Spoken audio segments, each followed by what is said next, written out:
Hello friends, this is Rohit Sharma in front of you. तो आप सब जानते हैं कि हम कितने अच्छे लेवल पे बिजनेस कर रहे हैं, कितनी अच्छी हमारी ग्रोथ हो रही है, लोग इतना सारा लर्न कर पा रहे हैं, उनकी स्किल्स इतनी डेवलप हो रही हैं हमारी रेगुलर ट्रेनिंग्स के थ्रू, एंड वो हमारे एफिलिएट प्रोग्राम को यूज करके अच्छा अर्न भी कर रहे हैं। अब जाहिर सी बात है कि जब इतनी सारी ग्रोथ होगी तो कुछ सवाल भी लोगों के मन में आएंगे। ऑलरेडी इन सभी सवालों के आंसर हम पहले कई बार कर चुके हैं। ऑलमोस्ट हमारे हर वेबिनार के अंदर हम इसके बारे में शेयर करते हैं, सारी बातें उनको बताते हैं। स्टिल कई लोगों के कुछ भी डाउट रह जाते हैं। तो ऑलरेडी मैं इसके ऊपर एक पहले वीडियो बना चुका हूं, बट एक बार फिर से आप लोगों के लिए एक बहुत डिटेल्ड वीडियो बना देता हूं, जिससे कि आगे भी आपके कोई सवाल आए तो आप इस वीडियो के थ्रू उनका आंसर कर सकते हैं। तो सबसे पहला जो क्वेश्चन बेसिकली आता है वो ये आता है कि बिज गुरुकुल की लीगैलिटी क्या है। क्या वो लीगली कंप्लाइंट ऑर्गेनाइजेशन है? क्या वो सारे लीगल प्रोसीजर फॉलो कर रही है? क्या वो ठीक तरह से काम कर रहे हैं? ओके, तो हम सबसे पहले उसका आंसर करते हैं। मैं हर बार अपने वेबिनार में शेयर करता हूं कि बिज गुरुकुल एक ब्रांड नेम है ज्ञानकोश एजुकेशन सर्विसेज का। तो ज्ञानकोश एजुकेशन सर्विसेज फर्म है जो कि एक प्रोप्राइटरशिप फर्म है। प्रोप्राइटरशिप फर्म का मतलब क्या होता है कि एक सिंगल इंसान की कंपनी है। देखिए, अलग अलग तरह की ऑर्गेनाइजेशंस होती हैं। सबसे पहले होती है प्रोप्राइटरशिप फर्म, सिंगल ओनर, ठीक है। फिर होती है पार्टनरशिप फर्म्स, पार्टनरशिप डीड्स के ऊपर वो बनती है। जैसे मान लीजिए 3 पार्टनर, 4 पार्टनर, कितने भी पार्टनर हो सकते हैं, वो उस फर्म को बनाते हैं, वो एक पार्टनरशिप फर्म होती है। उसके बाद आती है एलएलपी। एलएलपी भी एक पार्टनरशिप फर्म होती है, लेकिन वो एमसीए के अंडर रजिस्टर्ड वहां पे होती है। देन होती है प्राइवेट लिमिटेड, ठीक है। अब एलएलपी के रिगार्डिंग कुछ और कंप्लायंसेस और एक्स्ट्रा ऐड हो जाते हैं, और प्राइवेट लिमिटेड फिर आपको पता ही है, जो फिर आपका हो गया कि उसमें बहुत सारे कंप्लायंसेस होते हैं, बहुत सारी चीजें होती हैं। अब गवर्नमेंट की तरफ से ये चारों वे लीगल हैं बिजनेस करने के। अगर गवर्नमेंट को प्रोप्राइटरशिप की वैल्यू ही ना देनी होती और ये उसको इलीगल मानना होता, तो क्यों ये प्रोविजन होता, क्यों ये प्रावधान होता कि एक इंसान अपनी खुद की कंपनी को क्या कहते हैं इसको, प्रोप्राइटरशिप फर्म के थ्रू रजिस्टर करा सकता है, प्रोप्राइटरशिप फर्म के तौर पर रजिस्टर करा सकता है। सरकार खुद ही मना कर दी थी, बनाती ही नहीं ऐसा कुछ। सीधा बोलती कि आपको या तो एलएलपी बनानी है या आपको एक प्राइवेट लिमिटेड कंपनी बनानी है। लेकिन अगर गवर्नमेंट ने ये ऑप्शंस दिए हैं, तो दैट मींस अगर कोई इंसान इसमें काम करता है तो वो ऑलरेडी लीगल वे में काम कर रहा है, क्योंकि इसकी इंफॉर्मेशन गवर्नमेंट के पास होती है। अब आती है दूसरी बात, वो ये कि ज्ञानकोश एजुकेशन सर्विसेज जो एक प्रोप्राइटरशिप फर्म है, जिसका ओनर मैं हूं, दिल्ली बेस्ड है, वो एक जीएसटी रजिस्टर्ड ऑर्गेनाइजेशन, यानी उसके पास जीएसटी नंबर है, गवर्नमेंट के पास उसका जीएसटी पूरा डेटा है। ओके, गवर्नमेंट की तरफ से हमें जीएसटी सर्टिफिकेशन मिला हुआ है, उसकी तरफ से हमें जीएसटी नंबर मिला हुआ है। ये सर्टिफिकेट जो है मैं हर बार अपने वेबिनार के अंदर शो करता हूं। तो आप में से कोई भी इंसान वेबिनार की चाहे रिकॉर्डिंग देख सकता है या लाइव देख सकता है, उसको दिख जाएगा कि वहां पे मैं शेयर करता हूँ, पूरी डिटेल होती है, मेरा नाम होता है, एड्रेस होता है, उसमें डेट ऑफ रजिस्ट्रेशन होता है, सब कुछ होता है। 29 दिसंबर को मैंने ये ऑर्गेनाइजेशन पे रजिस्टर करी थी, मेरे दूसरे बिजनेस के लिए, बट उस बिजनेस के अंदर मैंने उसको ज्यादा यूज नहीं किया, एंड तभी से मैं इसके ऊपर प्रॉपर जीएसटी भी भर रहा हूं। ओके, तो लीगल ऑर्गेनाइजेशन है, सब कुछ है, ऑलरेडी सब डन है, सारे कंप्लायंसेस हम फॉलो कर रहे हैं, ठीक है। तो पहली इस बात का आंसर हो जाता है कि भैया ये फर्म जो है वो प्रोप्राइटरशिप फर्म है, जीएसटी रजिस्टर्ड है, इसका जीएसटी नंबर भी है, जो हम हर बार दिखाते हैं, क्योंकि बिल्कुल हम सारा काम ट्रांसपेरेंटली करते हैं। उसके अलावा तीसरी चीज है कि इसके ऊपर आपको और इंफॉर्मेशन चाहिए तो आप गूगल के ऊपर भी चेक कर सकते हो डाल के, मैं यहाँ पे आपको शो भी कर दूंगा इनफैक्ट वीडियो में। ओके, तो ये सारी चीजें आपको वहां पे मिल जाती है। उसके बाद अब कुछ लोगों के ये डाउट होता है कि भैया ये एमसीए में रजिस्टर्ड क्यों नहीं? एमसीए में इसलिए रजिस्टर्ड नहीं है क्योंकि बिज गुरुकुल के नाम पे भी प्राइवेट लिमिटेड नहीं है। तो बोला ना, बिज गुरुकुल एक ब्रांड नेम है जो ज्ञानकोश एजुकेशन सर्विसेज फर्म का एक ब्रांड है, ठीक है, and it is a legal way to do business. For example, अगर आप पेटीएम की बात करो, पेटीएम एक ब्रांड है, उसकी कंपनी पता है कौन सी है? 197 कम्युनिकेशन, ONE 19797 नंबर में कम्युनिकेशन प्राइवेट लिमिटेड, आप चेक कर सकते हो। अब आप बात करो पेटीएम मॉल, पेटीएम मॉल आप गूगल करो, GST number of Paytm mall, तो आपको जो कंपनी का नाम आएगा जिसके नाम पर वो जीएसटी रजिस्टर्ड है, वो हैगा Paytm e commerce private limited. आप पेटीएम बैंक की बात करोगे तो उसका भी अलग है, पेटीएम का कुछ अलग कंपनी का नाम है। आप समझ लो, मतलब एक ऑर्गेनाइजेशन, एक कंपनी, एक फर्म अलग ब्रांड एक चला सकती है, वो टोटली अलाउड है। रिलायंस हो गया, देन आपका टाटा हो गया, कितने सारी कंपनियों के कितने सारे ब्रांड्स हैं। ब्रांड के नाम पे थोड़ी कंपनी रजिस्टर्ड होती है, वहां पे ब्रांड आप अलग से ओपन कर सकते हो, ठीक है। तो पहली चीज तो ये होगी कि बिज गुरुकुल एक ब्रांड है, लीगली हम उसको ऑपरेट कर रहे हैं, उसका जीएसटी सर्टिफिकेशन हम हर बार दिखाते हैं, टोटली ट्रांसपेरेंट। प्राइवेट लिमिटेड अभी नहीं है। अब दूसरी बात पे आ जाते हैं कि भैया प्राइवेट लिमिटेड क्यों नहीं है? क्योंकि ये जो ऑर्गेनाइजेशन थी हमारी ज्ञान कोश, ये तो दिसंबर से थी मेरे पास, मेरी अपनी थी। बिजगुरु कल का जो आइडिया था जब हमने उसको लॉन्च किया तो 24 मार्च को हमने उसको लॉन्च किया। दैट मीन्स वो लॉकडाउन पीरियड में हमारा स्टार्ट हुआ, ठीक है। अब लॉकडाउन पीरियड में जब हमने उस काम को स्टार्ट किया, उस वक्त हमने कोशिश की कि भी इसको चलो प्राइवेट लिमिटेड वगैरह में रजिस्टर कराएं, लेकिन आप जानते हो कि किस लेवल का माहौल उस टाइम पे बना हुआ था, ठीक। दूसरी चीज, ये टोटली अलाउड होता है कि हम पहले एक प्रोप्राइटरशिप फर्म स्टार्ट कर सकते हैं या पार्टनरशिप फर्म स्टार्ट कर सकते हैं, देन लेटर ऑन अगर हमें लगता है कि हमारा बिजनेस अच्छा चल रहा है, हम उसको प्राइवेट लिमिटेड में रजिस्टर करवा सकते हैं। आप किसी भी जाके सीए से बात कर सकते हैं। ज्यादातर लोग ये सलाह भी देते हैं कि पहले भाई आप अपने बिजनेस, अभी आपको नहीं पता आपका बिजनेस कितना ग्रो करेगा, तो आप ऐसा कर सकते हो कि आप सबसे पहले उसको एक प्रोप्राइटरशिप बना लो या नॉर्मल अपना पार्टनरशिप डीड बना लो अगर 2-3 पार्टनर है, देन उसके हिसाब से फिर आप आगे चल के अगर आपको अच्छा लग रहा है आप उसको प्राइवेट लिमिटेड में कन्वर्ट करवा सकते हो। It's totally allowed, totally legal, normal सी बात है, बहुत बड़ी बात नहीं है, ढेरों लोग करते हैं ऐसा, ठीक है। अब उसके बाद हमने प्राइवेट लिमिटेड के लिए, और हर बार हमने वेबिनार पे बताया, ट्रेनिंग में भी बताया कि हम ऑलरेडी प्राइवेट लिमिटेड के लिए रिक्वेस्ट डाल चुके हैं, वो सारा प्रोसीजर कर चुके हैं, लेकिन आप जानते हैं लॉकडाउन की वजह से चीजें धीरे धीरे चल रही थी। And the good news is कि ऑलरेडी वो प्रोसीजर हमारा स्टार्ट हो चुका है, उसका डॉक्यूमेंटेशन रेडी है। हार्डली मुझे लगता है तो 5 या 6 दिन के अंदर, बिकॉज अब 2-3 हॉलीडेज भी आ रही हैं, सैटरडे संडे छुट्टी है, फिर मंडे को ईद है, प्रोसीजर ऑलरेडी स्टार्ट हो चुका है हमारा, ठीक है।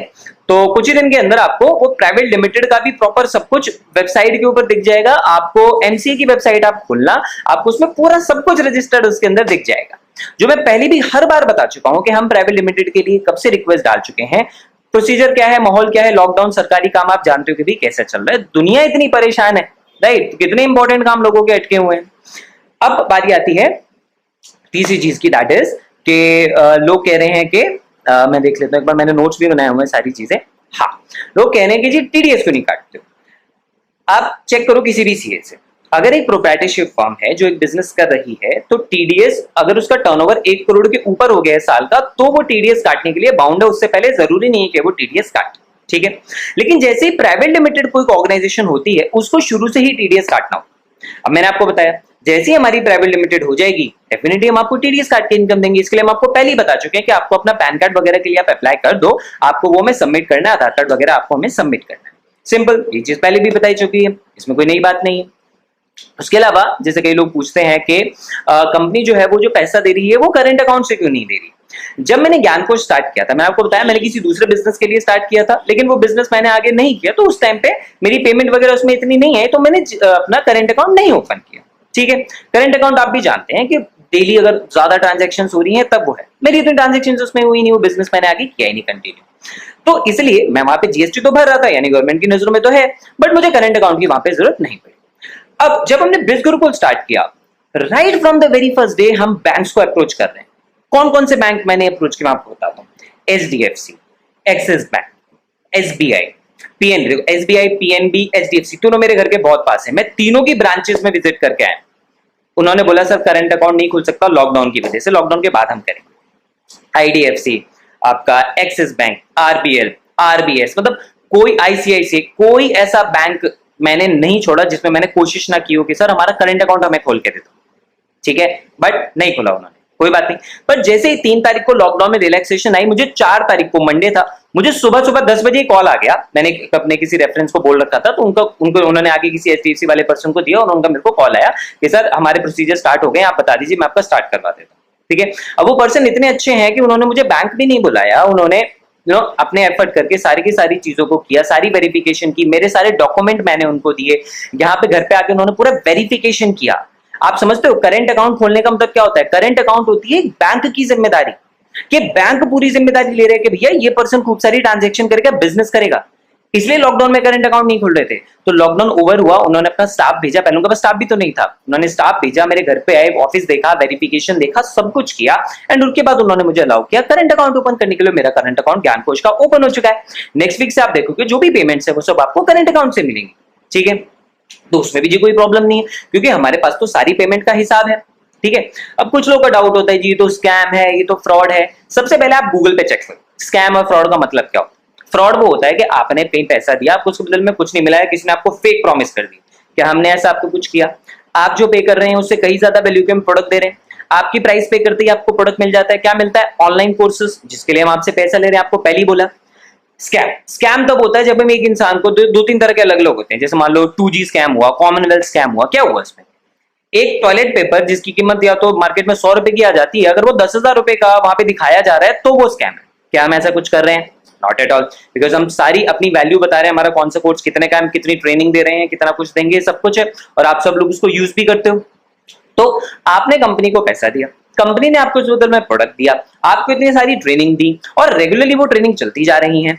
उसके ऊपर अगर आप एफिलिएट बनते हो, तो एफिलिएट आप जब प्रमोट करते हो तो आपके कस्टमर को भी इमीडिएटली वो प्रोडक्ट मिलता है, और साथ के साथ आपको उसके ऊपर हम कमीशन भी देते हैं, जो एक वीक की सेल का पैसा हम आपको नेक्स्ट वीक देते हैं। तो सारा का सारा प्रोसीजर लीगल है, सारी की सारी पेमेंट व्हाइट में जा रही है, सारा ऑनलाइन हो रहा है ना, हम किसी को कैश ट्रांसफर तो कर नहीं रहे, हमारे पास एक एक चीज का रिकॉर्ड है, हमारे पास एक एक चीज का प्रूफ है, राइट। उसके अलावा अब कोई इंसान, अब इसके बावजूद भी अगर कोई इंसान नहीं समझ रहा है तो लेट इट बी, जिसने नहीं समझना उसने नहीं समझना, सीधी सी बात है, ठीक है। आपके पास लीगल प्रूफ है सारे, हमने आपको दिखा रखे हैं और सारी चीजें क्लियर मैं आपको करूँ। उसके अलावा एक क्वेश्चन आता है कि भैया बिल इनवॉइस, हमने आपको पहले भी बताया है, आपके कई लीडर्स को पता है कि हम नई वेबसाइट अभी लॉन्च करने वाले हैं, ठीक है, नया डैशबोर्ड। आपको पता है हमारी पहली वेबसाइट में थोड़ा बहुत टेक्निकल एरर आ रहे थे, तो अगर हमें कोई स्कैम करना होता, फ्रॉड करना होता, भाग जाना होता पैसा लेके, तो दोस्त अब तक भाग चुके होते, ठीक है, इतना वेट नहीं करते। दूसरी चीज, सारा काम वाइट में नहीं करते। तीसरी चीज, अपनी वेबसाइट को अपग्रेड कराने के ऊपर खर्चा नहीं करते। क्यों बना रहे नई वेबसाइट? आप लोगों की हेल्प के लिए, ताकि आप अच्छी से ग्रो कर सको। हमारा देखो, जो भी स्कैम कर रहा है, फ्रॉड कर रहा होता है ना, उसके पास इतना बड़ा विजन नहीं होता इस लेवल पे जैसे हम कर रहे हैं, और जो हमारे साथ ट्रेनर्स हैं सारे, वो ऑटोमेटिकली अच्छे लेवल पे रिप्यूटेड है, मेरी खुद की और कंपनीज है, ठीक है। तो मतलब किसी की फैमिली बोलेगी, मतलब मैं तो चलो अभी कम एज का ही हूँ, मेरे पेरेंट्स हैं, ग्रैंड पेरेंट्स हैं, सब लोग हैं, सब बड़े एल्डर्स हैं, सबको पता है मैं क्या बिजनेस करता हूँ। अगर उनको ऐसा लग रहा होता, क्या वो मुझे नहीं रोक देते अगर स्कैम लग रहा होता तो? उन सबको पूरी डिटेल है कि मैं क्या कर रहा हूँ, ठीक है ना। तो बात आती है इनवॉइस की। जैसी नई वाली वेबसाइट होगी उसके ऊपर आपको आपके डैशबोर्ड पे इनवॉइस मिल जाएगा, तो फिर चिंता करने की बात क्या है। रही बात जीएसटी की, तो जून तक का, जुलाई तक का रिलैक्सेशन है ही, तो उससे पहले सारा का सारा जो जीएसटी है वो पे करके हम उसको करेंगे। गवर्नमेंट ने रिलैक्सेशन दी हुई है ना, वो तो होगा, सारा प्रोसीजर सब कुछ ओपन होगा, कोई बड़ी बात थोड़ी है हमारे पास, ठीक है ना।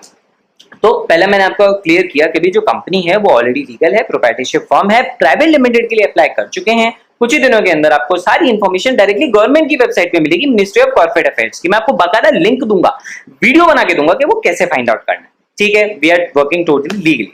दूसरी चीज कि मैं आपको ऑलरेडी पहले ही बता चुका हूं कि लॉकडाउन की वजह से जो करंट अकाउंट वगैरह नहीं ओपन हो पा रहा था, अब ओपन हो गया, तो ऑलरेडी वो नेक्स्ट वीक से आपको उसके थ्रू भी पेमेंट मिलने लग जाएगी, और हमारे पास पहले की सारी पेमेंट का रिकॉर्ड है एक एक चीज का, ठीक है। देन एमसीए में कौन सी रजिस्टर्ड होती है? केवल एलएलपी और प्राइवेट लिमिटेड रजिस्टर्ड होती है, उन्हीं का आरओसी वहां पे सर्टिफिकेट बनता है, बाकी फर्म्स को जरूरत उस टाइम पे नहीं होती है। जीएसटी है वो अपने आप में एक लीगल प्रूफ है, प्लस बैंक हम पे भरोसा कर रही है, एचडीएफसी नाम का इतना बड़ा बैंक, वो भरोसा करके उसने हमें करंट अकाउंट दिया है। क्यों? क्योंकि हमारी सारी चीजें उन्हें लीगल दिख रही है, तभी तो दिया है, नहीं होता तो क्यों देते ना। उसके अलावा टीडीएस आपको बताया, प्राइवेट लिमिटेड के बाद टीडीएस डेफिनेटली हमारे लिए काटना कंपल्शन होगा, हम आपको तब टीडीएस काट के कमीशन देंगे, एंड बिल आपकी नई वेबसाइट के ऊपर अपलोड हो जाएगा। तो मैंने आपको सारे के सारे जो पॉइंट्स है वो यहाँ पे आप क्लियर कर दिए हैं, ठीक है। अब इसके बावजूद भी अगर कोई इंसान ज्यादा सवाल जवाब करता है, ज्यादा चीजें पूछता है, आप उनको ये वीडियो भेज सकते हैं। अगर तब भी एक इंसान को नहीं समझ में आता है, लेट इट बी, हर कोई इंसान थोड़ी हर बात को समझेगा। देखिए, मैं अमेजोन के ऊपर 100 रुपए पे करता हूँ, मुझे 100 रुपए का प्रोडक्ट मिलता है, सिंपल सी बात है, दैट इज फाइन। मैंने पैसा दिया, मुझे मेरा प्रोडक्ट मिला, सिंपल। अब उसमें मैं अमेजोन के ऊपर पीछे थोड़ी पड़ जाऊंगा कि मुझे दिखाओ तुम क्या कर रहे हो, कैसे कर रहे हो, नॉट एट ऑल। मुझे मेरे प्रोडक्ट से मतलब है, प्रोडक्ट ठीक है, चीजें लीगल हैं, सब कुछ ठीक है, हो रहा है। ऑलरेडी हमारे टेलीग्राम ग्रुप पर आप देख रहे हो 1600 से ज्यादा लोग ऑलरेडी वहां पे हो चुके हैं। क्या है वो? अपने आप में प्रूफ है कि भैया ऑलरेडी इतनी सेल्स हुई हैं, सिंपल एज दैट, ठीक है।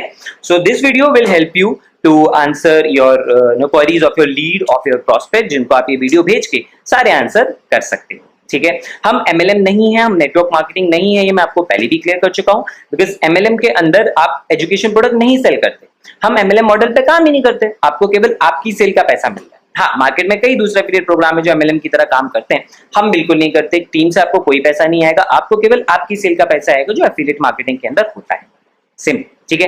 हम आपसे कोई भी इन्वेस्टमेंट नहीं ले रहे हैं कि भी आप पैसा दो, आप पैसा कमा लोगे, नो। आप पैसा दे रहे हो सीखने के लिए, जिसके ऊपर हम बताते हैं that we are always learning organization first and then an affiliate market program, कि हम आपको अपने कोर्सेज, प्रोडक्ट्स, इतने सारे जो ट्रेनर्स हैं उन्होंने अपने कोर्सेज दिए, नए नए कोर्सेज ऐड हो रहे हैं, तो we are an education portal, ठीक है, and we work on affiliate marketing model, as simple as that. Alright, so thank you so much for watching this video. आप इसे शेयर कर सकते हैं अपने prospects के साथ, आप उनको इसके थ्रू आंसर कर सकते हैं. I wish you all the best. Keep learning, keep growing.